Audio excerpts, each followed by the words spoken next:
شال کلا کردی؟ کجا؟ به حوزه پدر میریم. هر چه آموخته بودی از برم. بخون. کنون رسم سهراب و رستم شنو، دگرها شنیدستی این هم شنو. یکی داستان از پرآب چشم، دل نازک از رستم آید به خشم. اگر تندبادی براید ز گنج، به خاک افکند نارسیده ترنج.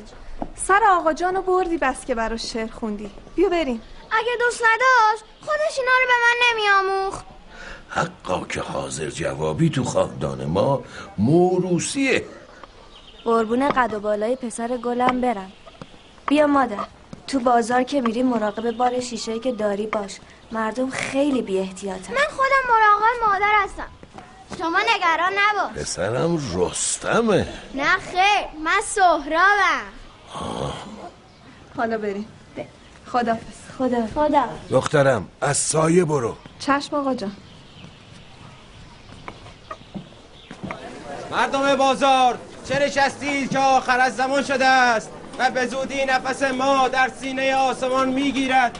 این نه به خود که گفته منجم باشی شهر است که دستی در تال و آسمان ها دارد. به واخیزید و بکوشید که این بلا نفرت را از سر بگذرانید. تموم شده دیگه مسی، شب که بگیره نفسی، کن فیکون شده کسی. گویی آخر از زمان است. بشری که در برابر مقدرات و رخدادها دانشی نداشته و فهمی از آسمان لایتناهی ندارد، جسارت و بیشرمی را به دنجا رسانده که در مقدرات الهی فضولی می کند و از آنچه باید و نباید که جز خدا بر هیچ کس آگاه نیست خود را عالم و علیم معرفی می کند. مثل اینان مثل ساحرانی است که در دربار فرعون بودند. آیا جز این است که اینان به راه قرمطه و زنادیق می روند؟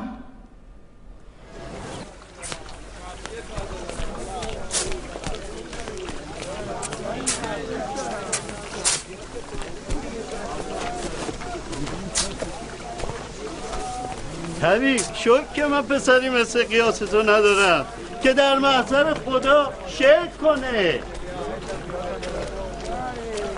طبیب فکر میکردم پسری حکیم و عالم داریم، اما انگار ساحر و جادوگر شده و دست به تاریکی ماه برده. دخالت تو کار خدا سزای بدی داره طبیب. تو بازار چه بلوایی روبروی این حجره های مسکری. ولوله تو این شهر سربند رخداد خصوصیه که شوهر تو نقض کرده دخترم. آتیشش خوبه آقا جان؟ آره بابا خوبه. من عاشق آهنگریم، چه حالی میده. باهاتم همینو میگم، ولی یه روزی مغازه رو با آتیش کشید. بابا؟ نگران سلامتی و جونشم بابا. شب تا صبح به حساب و کتاب و محاسبه میگذرونه، یه دم آروم نداره. من اگه شب تا صبحم به حساب و کتاب نباشم که تو باز آروم نداری. بماند که عمر 1000 ساله من کفاف یه چرخ آسمونم نمیده. شابان سلام بابا. سلام بابا. شنیدی مردم تو کوچه و بازار چی میگن؟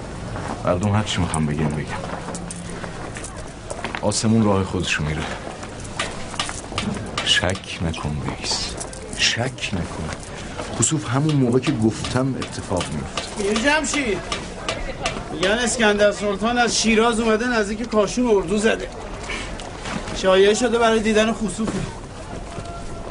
قدم ایشون هم به چشم. دارم این جماعت دور از فهم. پس با وضعیت آزارت بشم بسرم.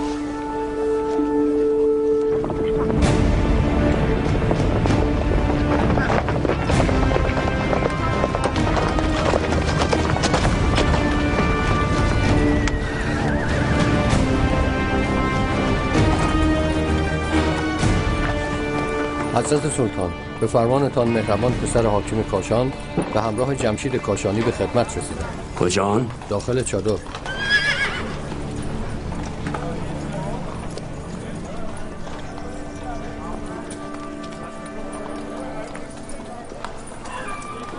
جمشید کاشانی کدوم یکی شمایی؟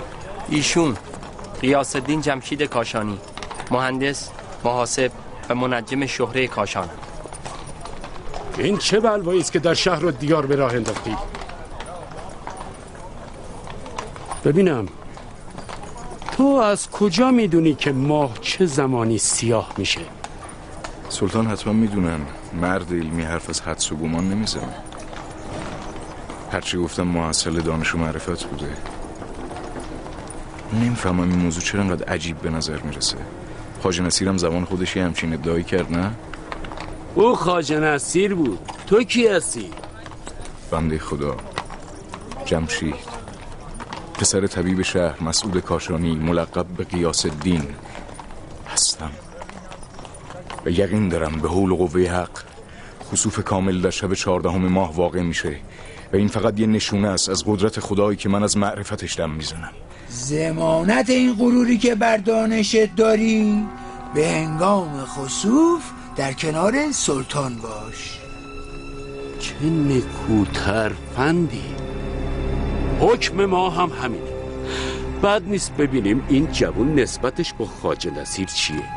اگه صحت گفتارت بر ما ثابت شد، امر میکنیم خلعت پیشگویان بپوشانن و در رکاب ما باقی بمانیم. ابروهای تو هم گره خورده تو از هم باز کن جمشید. این مشکل رو نزد پدرم میبریم. هرچی باشه اون داروغه خائن خصم پدرمه.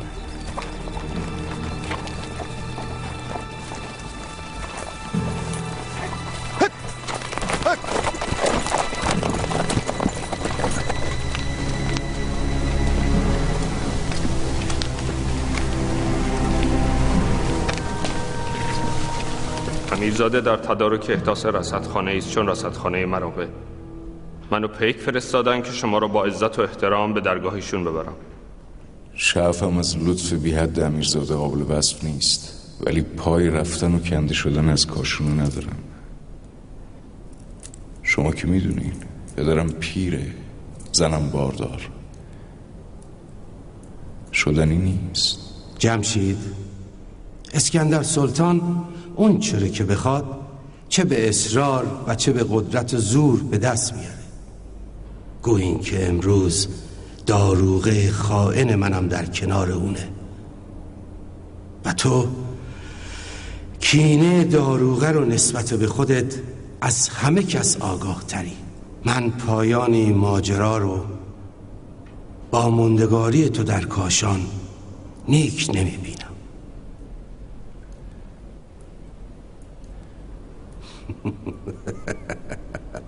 حال که خداوند بساط نیکویی تو رو مهیا کرده، تعلل دور از فراسته. چه بسا خداوند تقدیر اطلاع تو و دانشت رو در این هجرت گذاشته.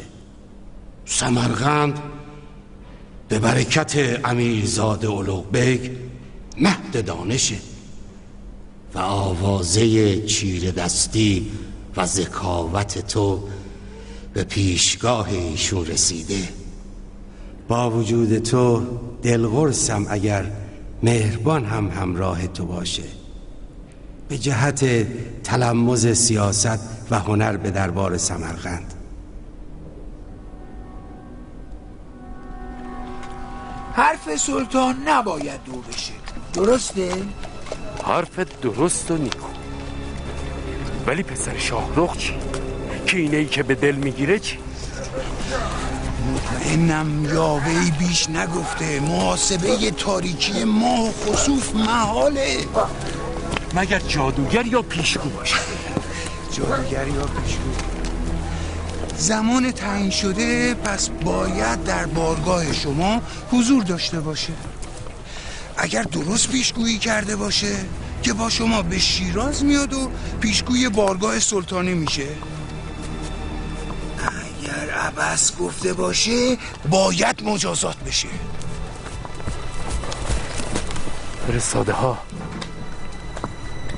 فرستاده های اولوق چی؟ نگران نباشی، با من. نمیتونم. هر کاری میکنی بکن.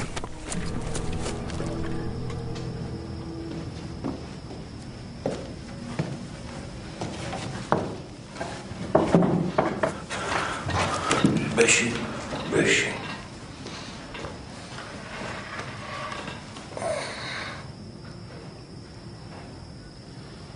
پایی رفتن ندارم آقا.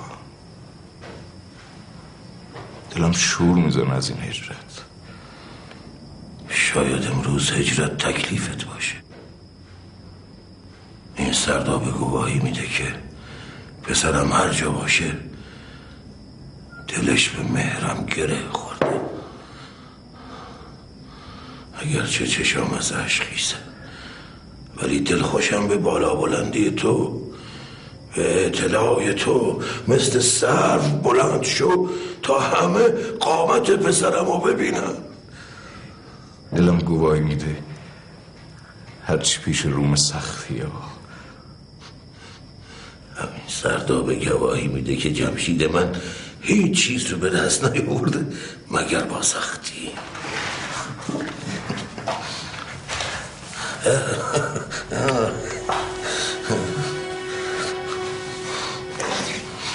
یادته موین انداختم تو قنات، تو سرداب حبسم کردی. من تو رو انقدر توی سرداب حبس کردم که حساب و تلتش از کف رفت. یادته توی سرداب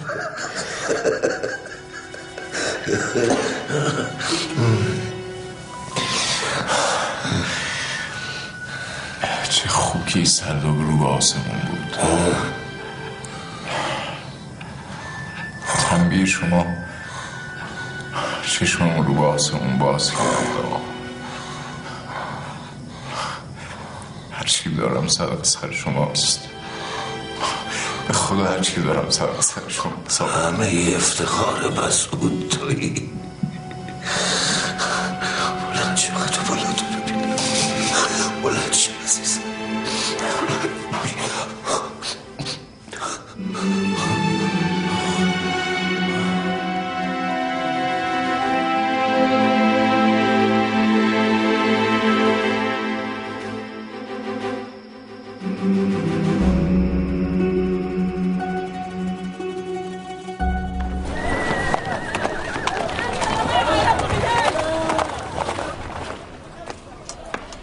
شما لبی تر کنین و دمی بیاسایین. به گمونم هر کجا باشه به زودی میرسه. زمان آسایش نیست. قرابالای اسکندر سلطان خارج شهر به انتظارن. پس با این اوضاع چگونه از شهر خارج بشید؟ جای نگرانی نیست. وعده ما نزدیک کاروانسرا خراب است. با سربازهای فرستاده های اولوغبک اسباب سفر اندک برداری تا سبک حرکت کنیم و چابک. جون آفتاب به در نرفته باید از دروازه به در شیم. بیم خطری هست؟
سلام مادر.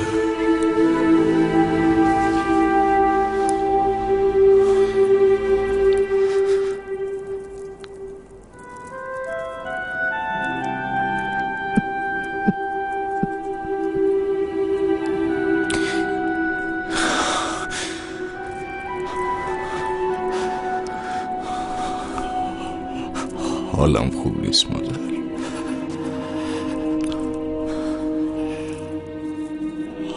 حالم خوب نیست.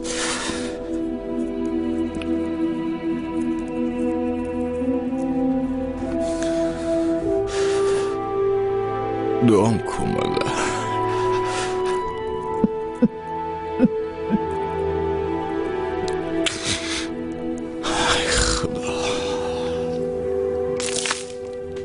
ای ساربان آهسته رو، کارام جانم میرود وان دل که با خود داشتم با دل ستانم میرود.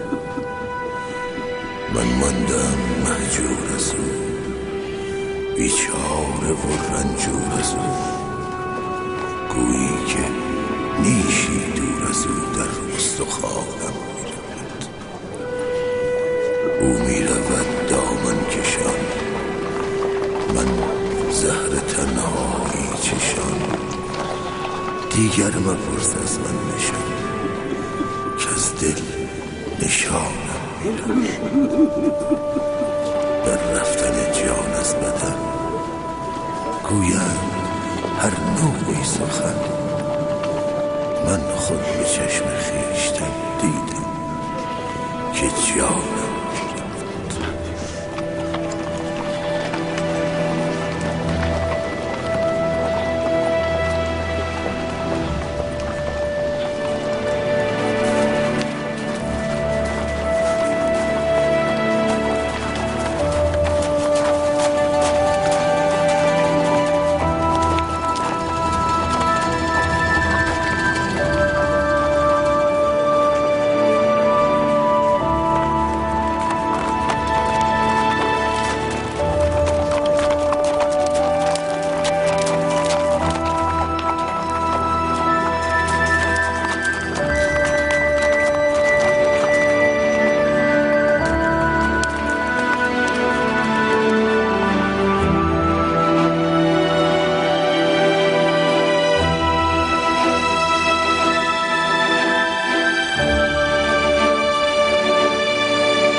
مجال ندادن همین خسوفم ببینیم.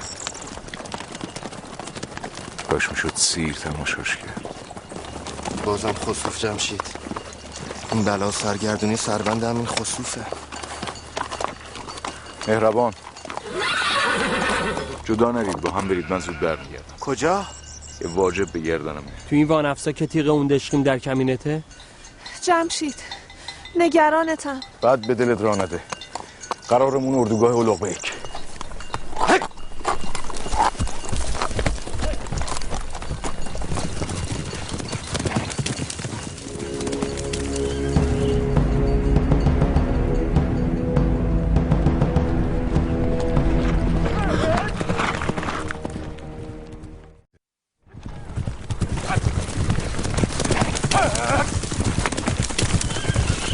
میدونستم بدون خداحافظی نمیری. اگه میدونستم ماجرای خسوف این همه درد سر درست میکنه دم بر نمیزدم. نه، این مرام اهل علم نیست. اون چی که با تو کردند 1000 اون نیست که با پیش از تو کردن. وسعت دل منم 1000 اونا نیست. جمشید، مصاحبت تو مثل شهد برای من شیرینه، اما از اون دستیسه ها که گفتی هراسی به دلت راه نده. توکل کن به خدا. میدونم که تا همسرت تو رو کنار خودش نبینه آروم نمیشینه. پاشو برو تا به شب نخوردی. بلند شو. نمیتونم خداحافظی کنم. به بارگاه شاهان که میری همه خودتو بر این بذار تا ثمره دانشت زیاد بشه. به کنجی باشو، سرت به کار خودت باشه. هر جا که برق اشرفی تیزتر شد، زبون حسودا و بدخواهان گشاده تر میشه. دعام کنم. پاشو برو، در پناه قرآن سفرت بی خطر.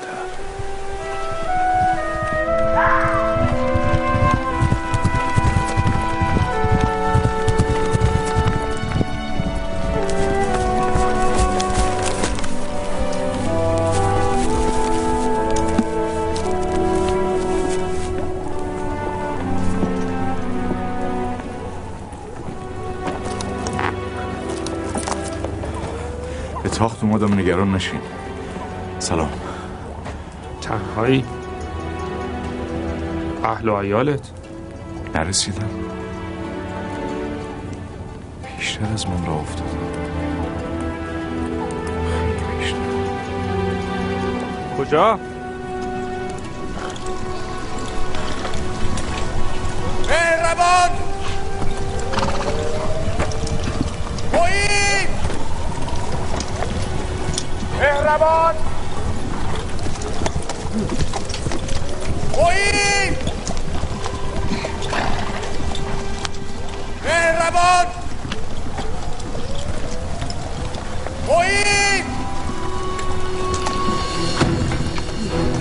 محمود، مهربان معین،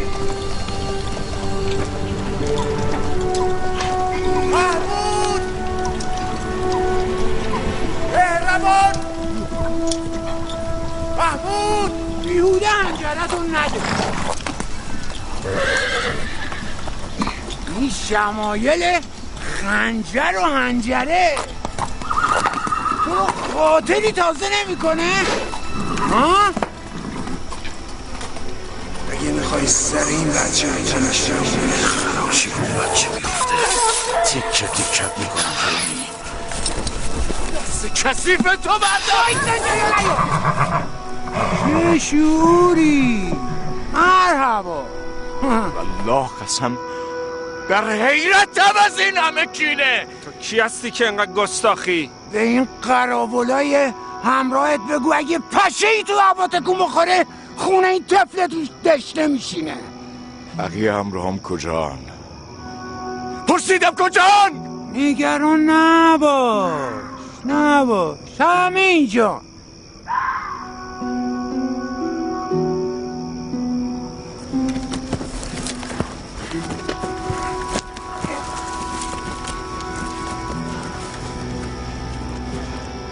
رهاشون کن داروغه، رهاشون کن، من مال تو. چرا این همه نفرت و هیچ آتیشی نمیسوزونه؟ چرا نمیسوزونه؟ نمیسوزه چون آتیشی تو سینم نهفته که رخسارم رو به خون نشونده.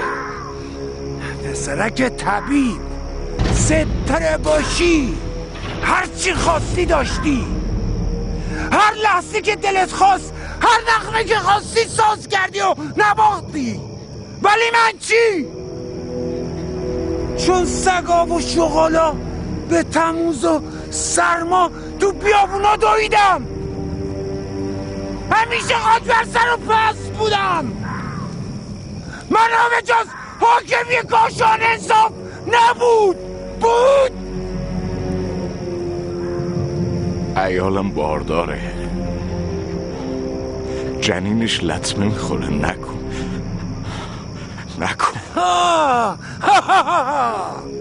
بس چرا هیچکی از کودک افلیش من سراغی نگرفت؟ همه اونو شوم میدونستن، همه منو سرکوب میزدن به بی ثمری. کی از من برتره؟ حتی اون مهربان نرم و نازکم به من ارجعتونستن. با مهربان چی کار کردی؟ چی کار کردی با مهربان؟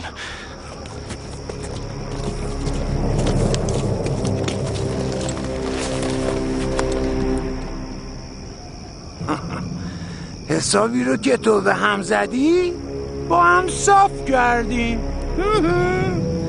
تو اون چی که من بافتم و رشتی، حالا نوبه منه که هرچی تو ساختی از بون میکنم.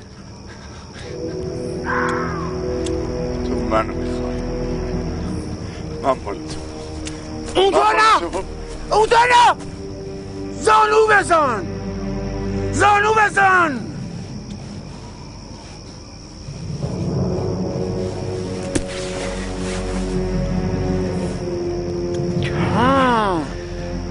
همونطوری زانو زده بیا طرف من.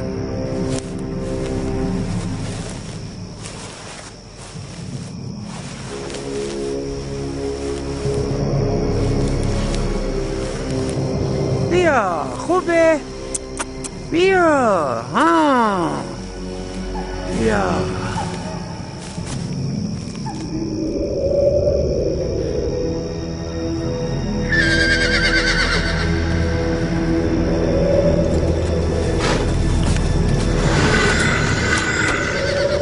بیا روزانو. سردار رها کن بریم. سردار قهر خودمانو گرفته. سردار چیه؟ سردار اون ساحره پیشگویاش شراز شده. سردار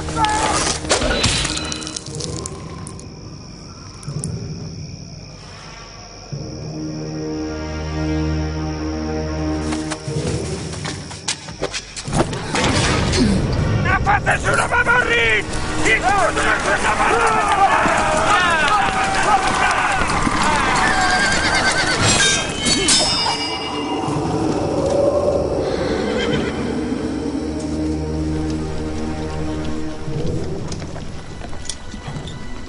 قبل از طلوع آفتاب حرکت میکنیم. سپیده نزده این جنازه باید دفن بشه. اذن دفن این جنازه با تو نیست فرمانده، با منه. بگو بذارنش زمین.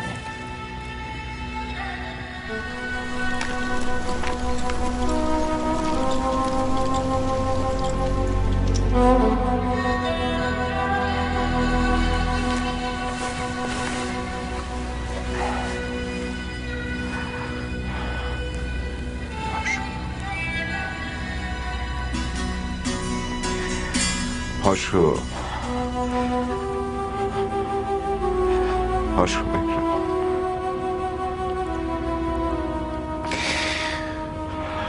پاشو به هم بگو این که تو کردی برادری نبود.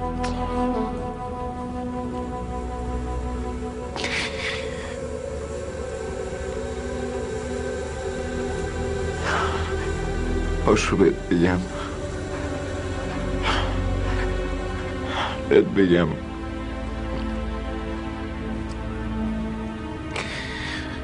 گریه نمیکنم، گریه نمیکنم.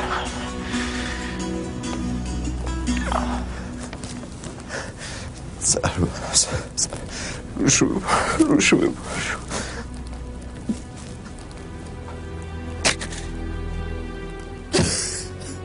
آب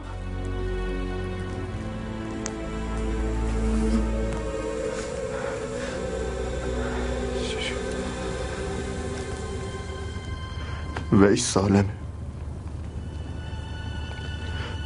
فقط ویس.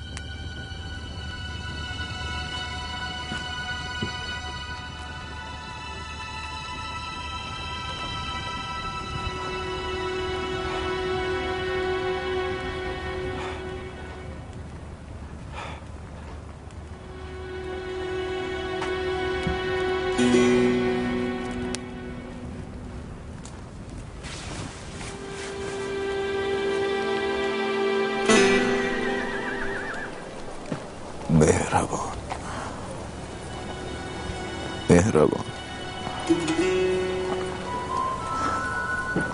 آسمونو به من سپردی که زمینو نگه داری. سفت گرفتی برادر، سفت.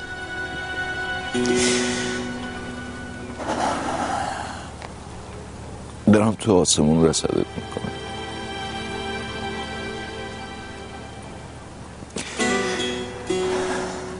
اردوهای قاصدی رو به سمت کاشون روانه کرد.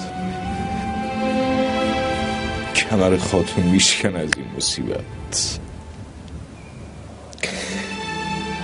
تقصیر منه. این دل افسردگی به تن خاتون افزون میشه. باید صبوری کنه. سزای اون همه محبت این نبود موین.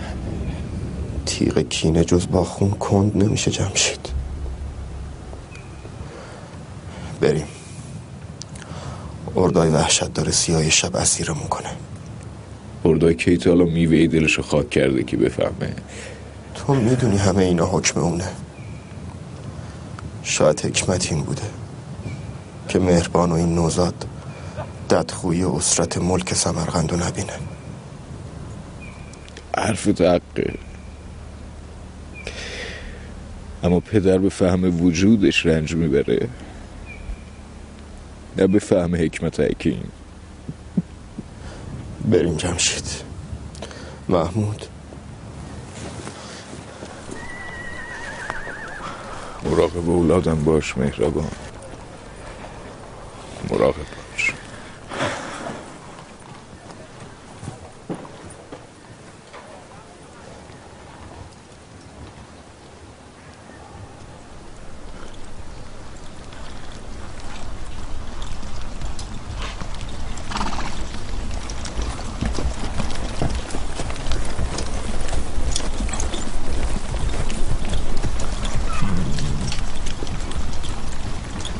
حالت بهتره؟ حالت بهتره؟ شکر. چشمتو ببند، راه کوتاه‌تر میشه. طلب مقصد، دل خوش میخواد. دنیای من و تو امرو به آخر نرسیده ها بانو. دل خوش تو هم که تو سمرقند آروم بگیری. دیگه هیچ نگرانی ندارم. آرام من بی حسن حال تا آخر میسر است. دلم میخواد از اینجا تا سمرقند برات غزل بگم. مراقب مادرت باش مرد.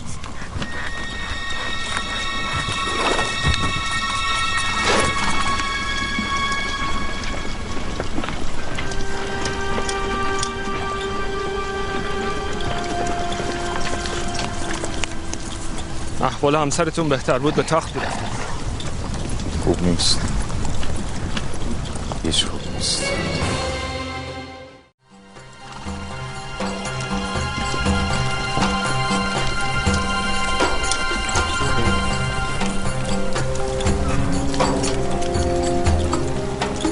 حالت بهتره؟ حالت بهتره؟ شکر. چشمتو ببند، راه کوتاه‌تر میشه. طلب مقصد، دل خوش میخواد.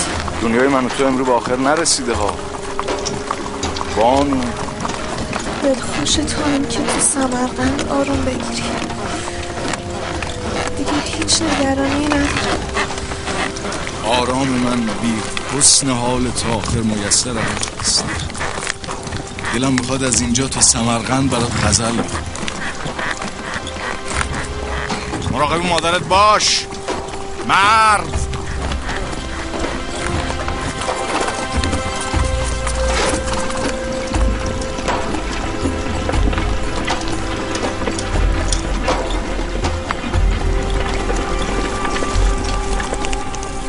احوال همسرتون بهتر بود به تخت میرفتید. خوب نیست، هیچ خوب نیست. نگرانشم. باش میشد جسد مهربان میرسوندیم کاشان. با شرایط ما مقدور نبود.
نگران نباش.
پیش خودتون رو به بارگاه امیر بزرگ برسونید. خبر نزدیکی خواجه غیاث الدین و خواجه معین الدین رو بشارت بدید. برید.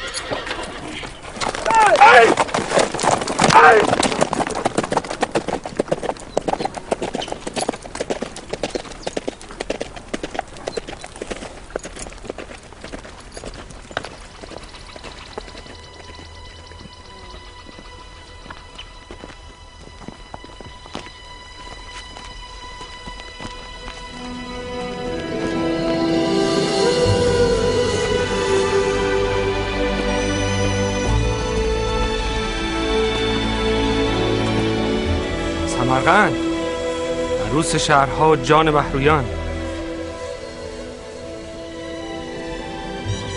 بله، همون شهری که شیخ شمس الدین به خال هندوی ترکی بخشید.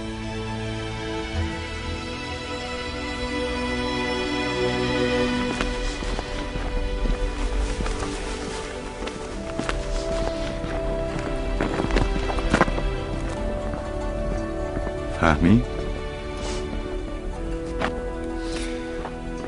اگر آن ترک شیرازی به دست آرد دل ما را، به خال هندویش بخشم سمرقند و بخارا.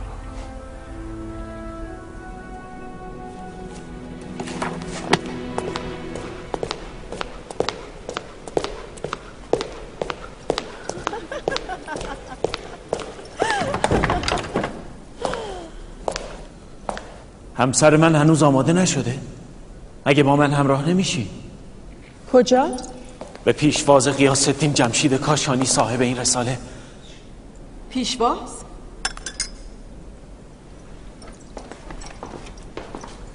در دربار امیر من صاحب فضل و دانش کم نیست.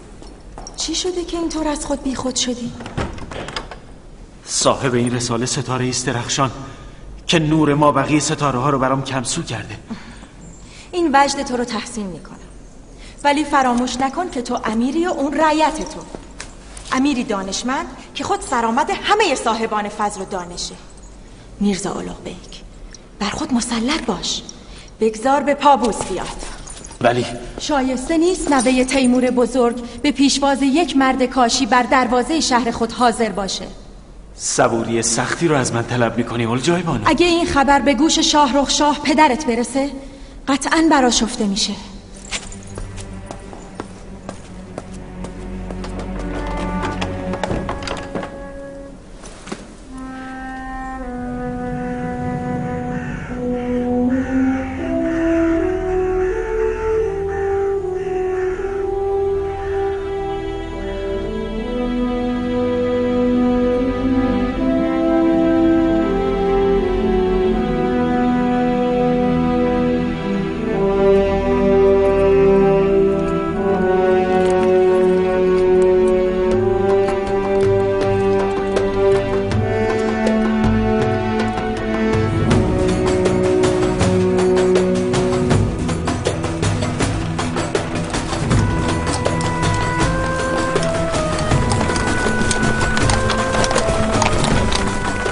خدا رو شکر به سلامتی رسیدم.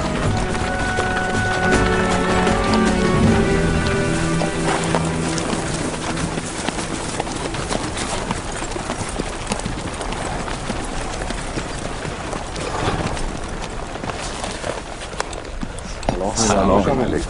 سلام. از در آمدی و من از خود به در شدم. دیر سالی بود همدیگر رو گم کرده بودیم. ولی به لطف شما دوباره پیدا کردیم. ترخان وزیر ید با کفایت امیرزاده اولغبک میرزا، جناب خواجه علاءالدین قوشچی، جناب یوسف حلاج، جمع فرزانگانی که طالب دیدارن. منت گذاشتیم. معین الدین کاشانی، پسر خواهر من و از اتباع حاضر کاشان. خسته سفر نباشید. حسب الامر حضرت سلطان پناهی مقدم شما رو سپاس گذاریم. در معیتتون خدمت ایشون رهسپار میشیم. بیتابی امیرزاده از ما فزونتره. یه چند لحظه اجازه بدید من خدمتتون میرسم.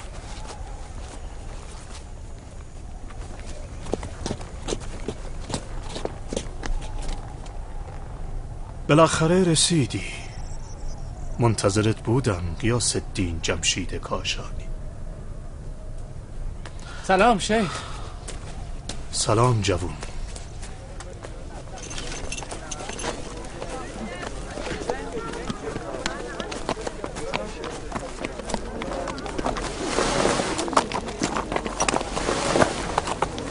خوبی؟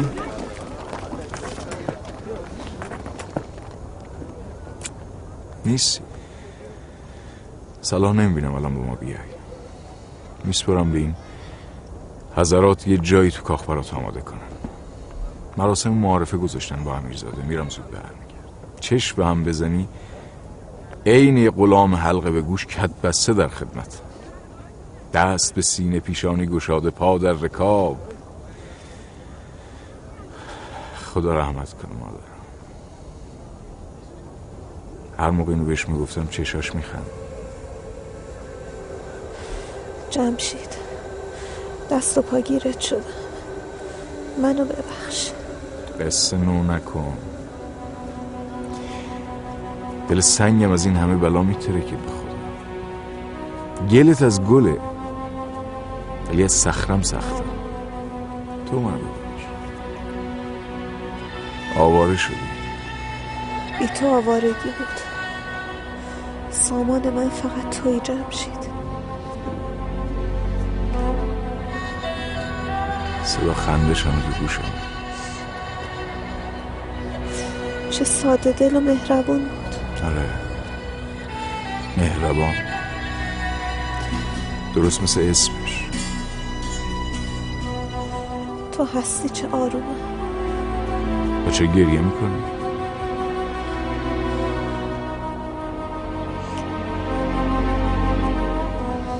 مراقب مادرت باش.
ترخان وزیر به همراه خواجه غیاث الدین جمشید کاشانی، منجم و محاسب عالی قدر و برجسته ایرانی وارد می شوند.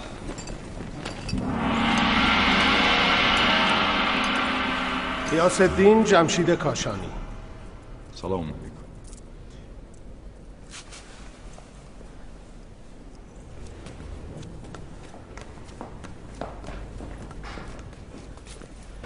جمشید کاشانی، خوش آمدید.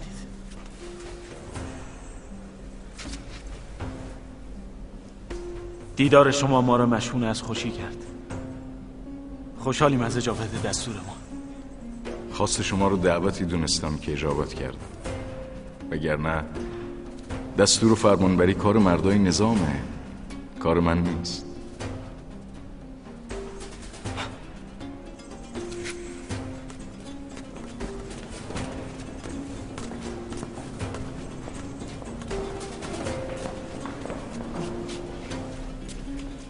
بنشینید. شنیدم این راه برای شما خیلی پررنج بوده و عموزاده ما اسکندر سلطان با بیخردی باعث رنجش شما شده. هیچ سالی رو یادم نمیاد بیرنجش طی شده باشه. با این حال کاممو نه با قند روزگار، با سمرقند شما شیرین. گفتن معین الدین کاشانی هم همراه شماست، پس چرا تنهایی؟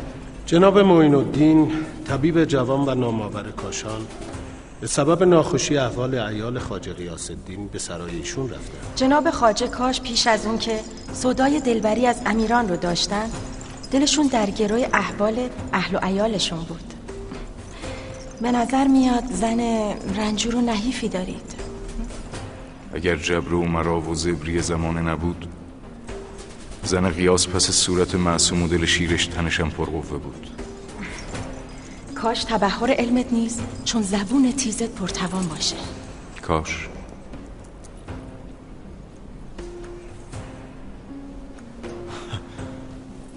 اینها طرب انگیزتر از این نوایی در آستین ندارند؟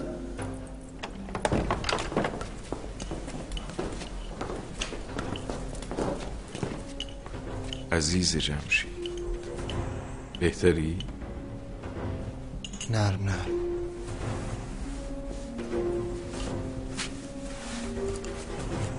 خوبی؟ خوب.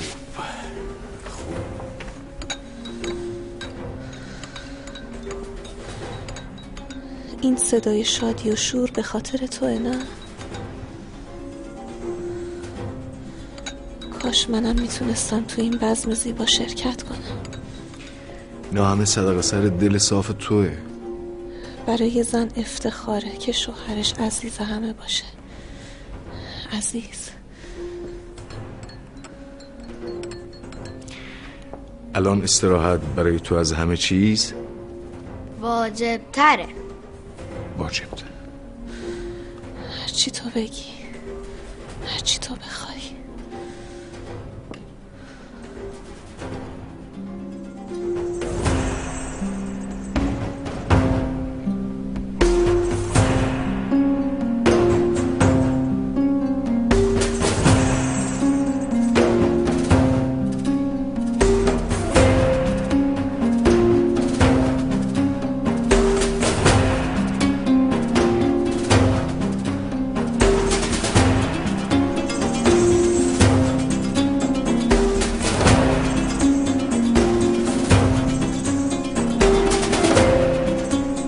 در علم طب شاید کلامی برای گفتن نداشته باشم، تبعیت میکنم و بس. اما سالهاست که غور در ریاضیات و نجوم دغدغه همیشگی ماست. برای مثال ماها بود که مسئله‌ای در حساب ذهن من، قاضیزاده و قوشچی رو به خودش مشغول کرده بود، تا اینکه صبحدم امروز خودم موفق به حلش شدم. برای نشان دادن ذکاوت غیاث الدین جمشید اونو به ایشون عرضه میکنم، البته بدون راه حل. سوال و جواب. راه حل با شما. عذر منو بپذیرید، خستگی راه جمعیت خاطرم رو زایل کرد. امیدوارم تنها خستگی باشه، نه ترس. چون خستگی مرد علمی با غور در حساب و ریاضیات زائل میشه، نه افزون. نه. این تجربه سالها زندگی با امیرزاده اولوغبیکه.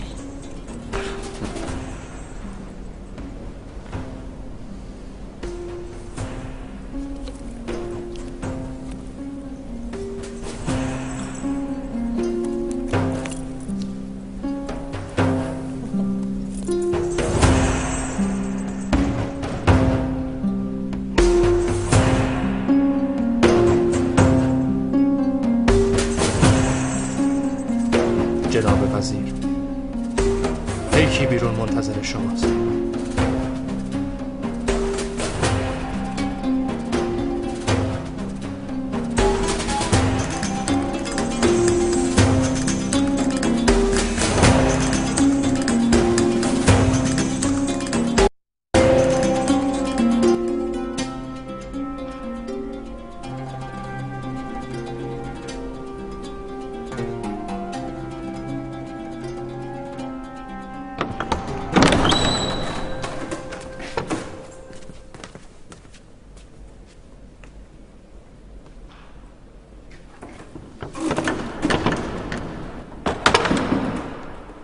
خونت پای خودته اگر خبرت آنچنان مهم نباشه. قراولان در پی امر امیر به سرحدات چارجوی بندیق به جهت اخذ خراج بودند که طایفه آشوغالا گردن کشی کردند و دست به تیغ بردند و خون همقطارانمون رو ریختند.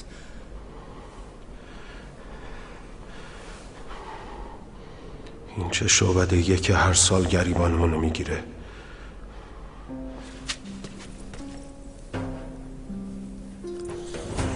تا کی باید منتظر راه حل باشیم؟ اینم حجتی دیگه بر این که امیرزاده رو در حساب و ریاضیات هماوردی نیست. از مهمان ها پذیرایی کنید.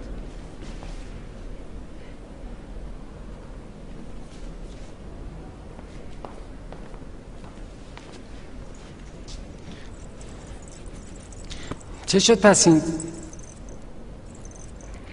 راه حل؟ به گمانم امیرزاده فرمودن برای حل این مجهول ماها شخصیت‌های برجسته چون خودشون جناب قاضیزاده و جناب قوشچی وقت صرف کردن. جناب غیاث‌الدین لحظاتی بیش نیست که به حل این مجهول پرداختن. حق با شما بود، به شرط اینکه پاسخ رو در کنار سوال درج نمی‌کردم. تمام شد. امینی معین کنید قضاوت کنید. چه کسی بهتر از قاضیزاده؟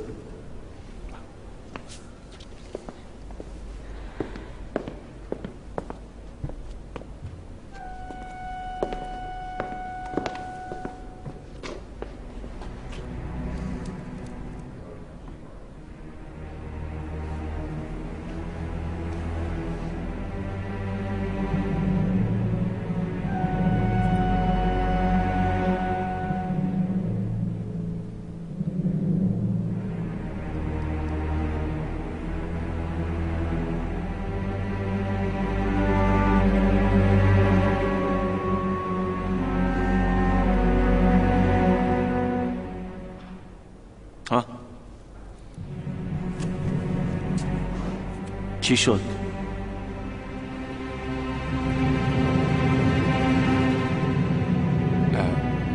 پاسخها یکی نیستن.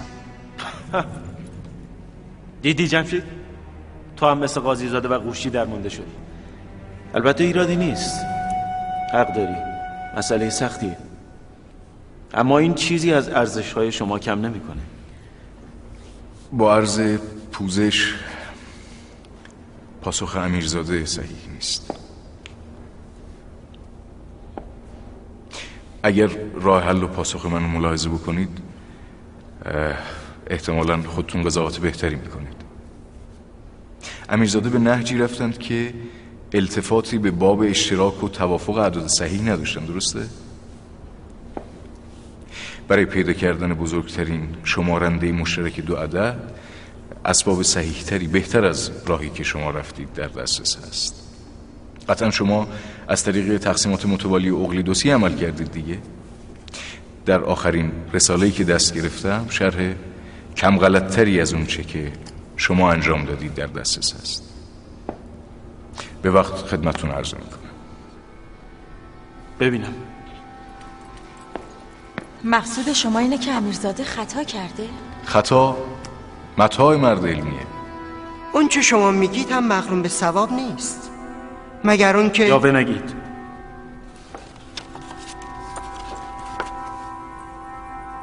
پاسخ غیاث‌الدین به صحت نزدیک‌تره.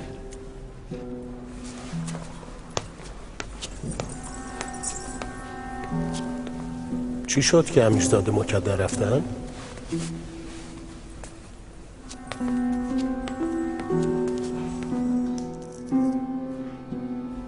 فعل این جماعت سرکش آشوغالا به من میگه طالب جنگ.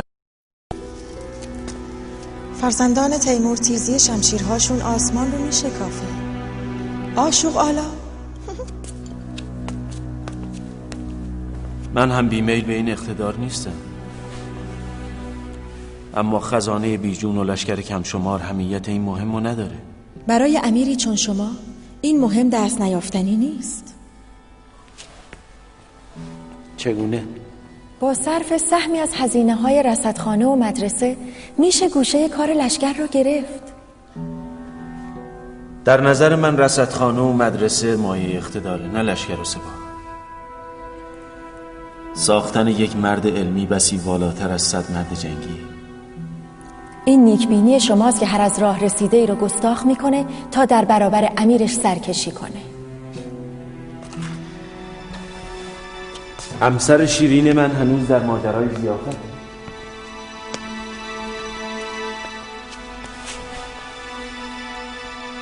اصلا شما رو چه به این کاشانی ها؟ من خود مکان مناسبی برای احداث رصدخانه یافتم. اما غیاث الدین در کارش یگانه است و گستاخ و بی‌پروا. بیم اون دارم که بعد از این دیگران مشی او را مشی کنند و به امر شاهی وقعی نگذارند.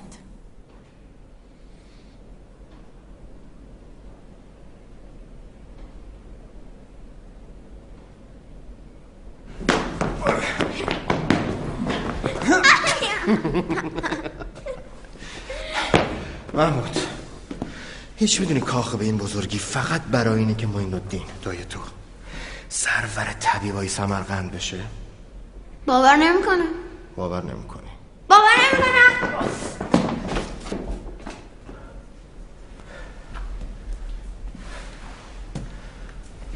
جمشید، از برق نگاه اولجای بگی احساس خوبی نکردم.